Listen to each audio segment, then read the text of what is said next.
Dvaja muži ležali vedľa seba. Každý uzavretý vo vlastnom tele, vo vlastnej bolesti, vo vlastných myšlienkach. Jeden z nich mal posteľ pri okne. Každé popoludne mu dovolili na chvíľu sa posadiť. Bola to jediná hodina dňa, keď sa jeho svet rozšíril za hranice stien. Ten druhý ležal nehybne, odkázaný len na strop nad sebou a na slova. Čo je dnes vonku? Spýtal sa jedného dňa svojho suseda na druhej posteli. Muž pri okne sa nadýchol, ako by práve otvoril dvere do iného sveta. Jazero. Hladina je pokojná. Labute sa pomaly pohybujú a deti sa smejú, púšťajú malé loďky. Sú šťastné a veselé. Keď muž pri okne opisoval život za oknom v pestrých farbách, mohol muž na posteli zavrieť oči a predstavovať si idylické scény.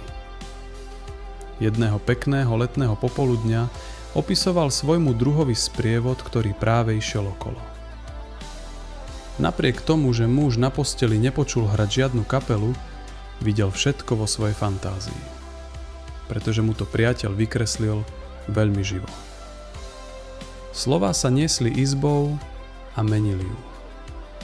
Studené steny akoby ustupovali, biela farba sa rozplývala a v ich mieste vznikal život. Muž na posteli zatvoril oči a nechal sa unášať obrazmi, ktoré nikdy nevidel. A predsa boli skutočné. A muž, ktorý nemohol vstať, začal znovu žiť. Čas plynul pomaly. Príliš pomaly pre telo, ale rýchlo pre dušu, ktorá našla útočisko v predstavách. Ubehli dni a týždne. Raz ráno vstúpila do izby zdravotná sestra s vodou na umývanie. Keď sa priblížila k mužovi pri okne, zistila, že v noci počas spánku pokojne zomrel. Veľmi ju to zarmútilo. Zavolala kolegov z nemocnice, aby odnesli telo. Druhý muž, hneď ako mu to pripadalo vhodné, sa spýtal, či by ho mohli presunúť k oknu. Sestra s radosťou súhlasila. Hneď ako muža premiestnila, nechala ho o samote. Srdce mu bylo rýchlejšie než kedykoľvek predtým. Toto bol moment, na ktorý čakal. Svet, ktorý si celé týždne predstavoval, bol na dosah. Z namáhu sa zdvihol. Bolesť preťala jeho telo, no nezastavila ho. Pomaly otočil hlavu. A v tej chvíli sa všetko zastavilo. Za oknom nebolo jazero, ani labute, ani smiech detí, ani zaľúbené páry.